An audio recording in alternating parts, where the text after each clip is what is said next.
الرحمن الرحیم۔ شہید کی تین قسمیں ہیں: شہید حقیقی، شہید فقہی اور شہید حکمی۔ جو اللہ تبارک و تعالی کی راہ میں قتل کر دیا جائے وہ شہید حقیقی ہے، اور شہید فقہی اسے کہتے ہیں کہ عاقل ہو، بالغ ہو، مسلمان ہو، جس پر غسل نہ فرض ہو، اور وہ تلوار یا بندوق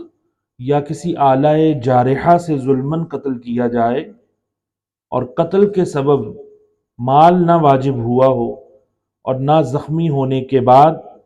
کوئی فائدہ اس نے دنیا سے حاصل کیا ہو اور نہ زندوں کے احکام میں سے کوئی حکم اس پر ثابت ہوا ہو، یعنی اگر مجنوں، نابالغ یا حیض و نفاس والی عورتیں یا جنبی جس پر غسل فرض ہو یہ شہید کیے جائیں تو یہ شہید فقہی نہیں کہلائیں گے۔ اور قتل سے مال واجب ہوا ہو، جیسے کہ لاٹھی سے مارا گیا یا قتل خطا سے مارا گیا، مثلا مار تو رہا تھا کسی شکار کو اور لگ گیا کسی مسلمان کو، یا زخمی ہونے کے بعد اس نے کھایا پیا، علاج کیا، یا نماز کا پورا وقت ہوش میں گزرا کہ وہ نماز پڑھنے پر قادر تھا، یا کسی بات کی اس نے وصیت کی، تو ایسا شخص جو ہے وہ شہید فقہی نہیں کہلائے گا۔ مگر شہید فقہی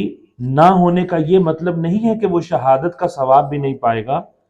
مطلب صرف اتنا ہے کہ اسے غسل دیا جائے گا،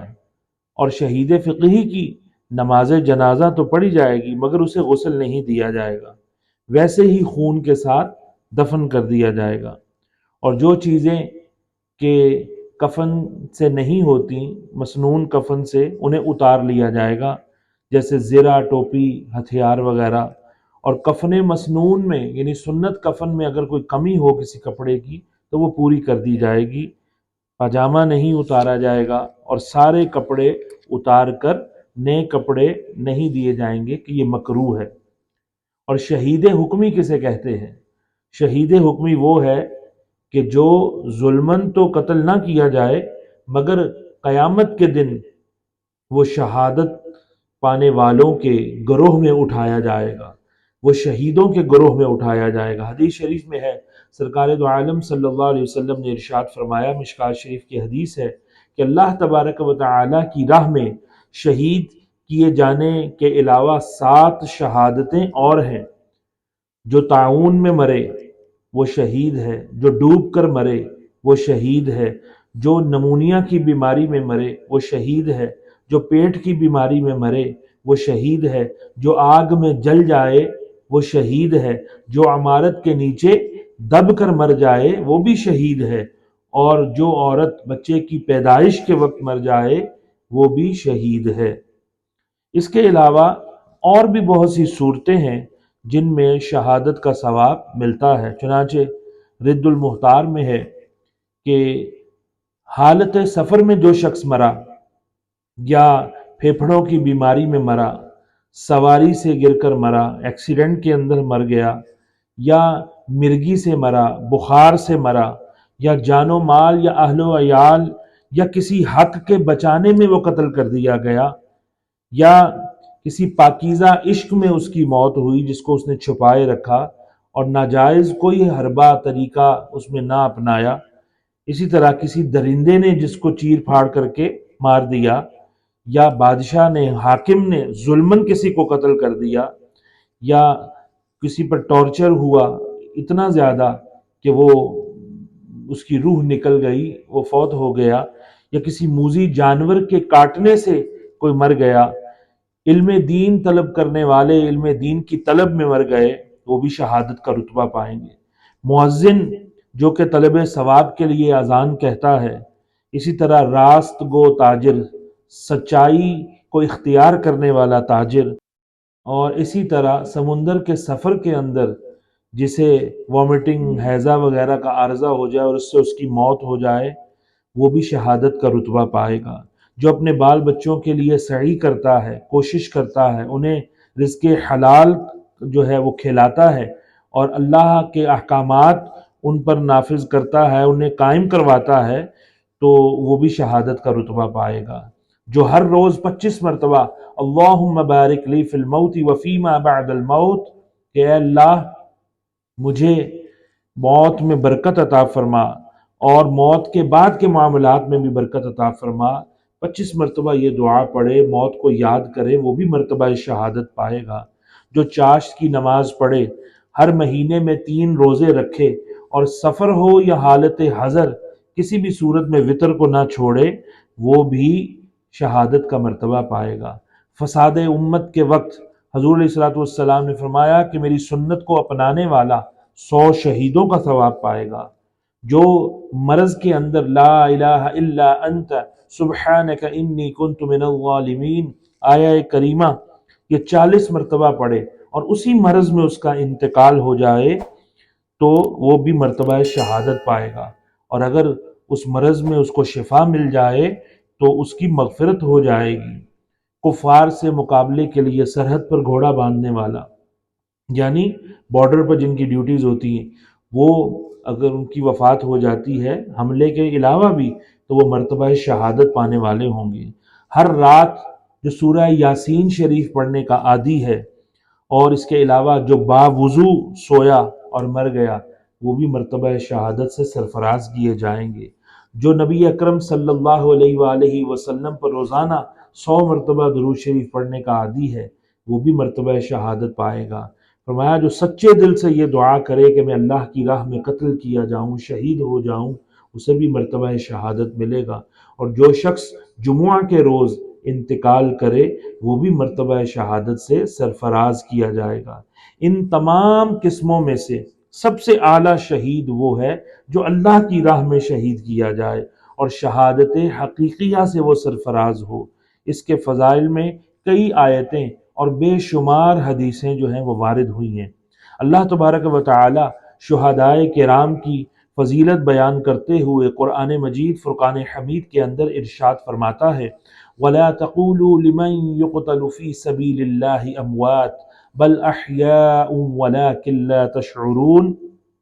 جو خدا کی راہ میں قتل کیے جائیں انہیں مردہ مت کہنا بلکہ وہ زندہ ہیں لیکن تمہیں خبر نہیں۔ مزید ارشاد فرماتا ہے وَلَا تَحْسَبَنَّ الَّذِينَ قُتِلُوا فِي سَبِيلِ اللَّهِ أَمْوَاتًا بَلْ أَحْيَاءٌ عِندَ رَبِّهِمْ يُرْزَقُونَ،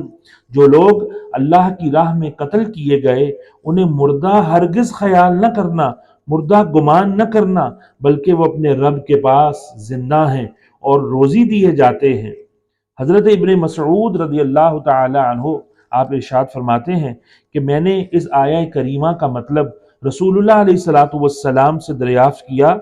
تو آپ نے فرمایا کہ شہیدوں کی روحیں سبز پرندوں کے جسم میں ہیں، ان کے رہنے کے لیے عرش الہی کے نیچے قندیلیں لٹکائی گئی ہیں،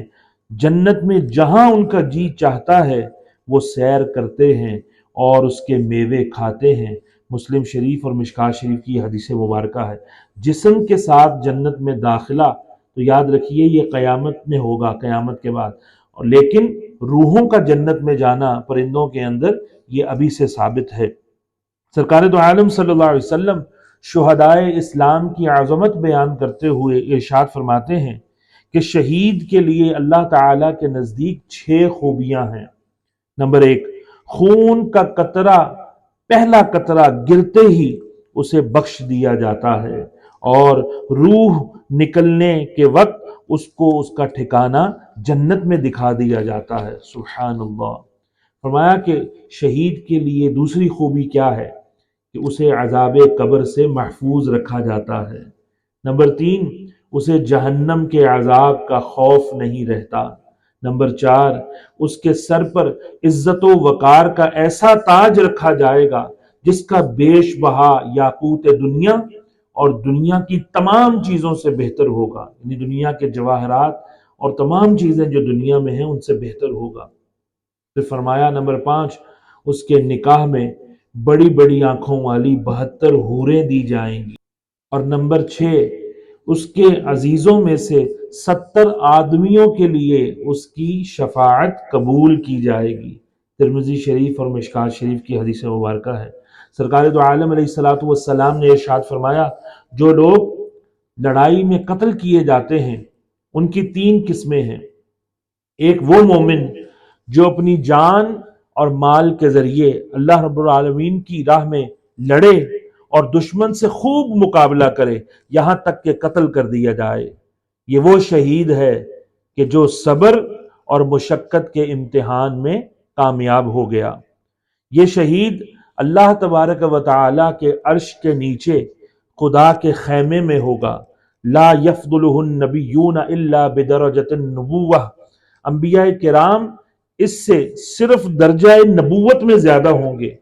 یعنی مرتبہ نبوت اور اس سے جو کمالات متعلق ہیں ان کے علاوہ ہر مرتبہ اور ہر کمال اس شہید کو حاصل ہوگا۔ اور دوسرا وہ مومن جس کے اعمال دونوں طرح کے ہوں گے، یعنی کچھ اچھے اور کچھ برے، وہ اپنی جان و مال سے اللہ کی راہ میں جہاد کرے، جس وقت دشمن سے سامنا ہو تو وہ اس سے لڑے یہاں تک کہ قتل کر دیا جائے، یہ ایسی شہادت ہے جو گناہوں کو مٹانے والی ہے۔ پھر فرمایا ان السیف محاء للخطایا وادخل من ای ابواب الجنۃ شاء، یعنی بے شک تلوار گناہوں کو بہت زیادہ مٹانے والی ہے، اور یہ شہید جس دروازے سے چاہے گا جنت میں داخل ہو جائے گا۔ سبحان اللہ۔ اور تیسرا وہ منافق جس نے اپنی جان اور مال سے جہاد کیا اور جب دشمن سے مقابلہ ہوا تو خوب لڑا یہاں تک کہ مارا گیا، یہ شخص دوزخ میں جائے گا۔ حضور نے فرمایا اس لیے کہ ان السیف لا یمحو النفاق، نفاق یعنی چھپے ہوئے کفر کو تلوار نہیں مٹاتی۔ دارمی اور مشکات شریف کی حدیث مبارکہ ہے۔ تو اس حدیث مبارکہ سے معلوم ہوا کہ اللہ کی راہ میں شہید ہونے والا مرتبہ نبوت اور اس کے متعلقہ کمالات کے علاوہ سارے درجات سے سرفراز کیا جاتا ہے اور اس کے تمام گناہ معاف کر دیے جاتے ہیں۔ اور ساتھ یہ بھی واضح ہو گیا کہ اگر دل میں کفر چھپائے ہو اور صرف ظاہر میں مسلمان ہو تو چاہے زندگی بھر جہاد کرے، یہاں تک کہ اپنی عزیز ترین جان بھی قربان کر دے، مگر وہ جہنم ہی میں جائے گا۔ اسی طرح جو لوگ حضور علیہ الصلوۃ والسلام کے بغض اور عداوت کا کفر اپنے دلوں میں چھپائے ہوئے ہیں اور ان کی عظمت کے دشمن ہیں، اگر وہ دن رات عبادت کریں اور زندگی بھر ساری دنیا میں اسلام کی نشر و اشاعت کریں اور تبلیغ کرتے پھریں یہاں تک کہ اسی حال میں مر جائیں تو ان کا ٹھکانہ جہنم ہوگا۔ اس لیے کہ اس طرح کی کسی بھی نیکی سے کفر معاف نہیں ہوتا۔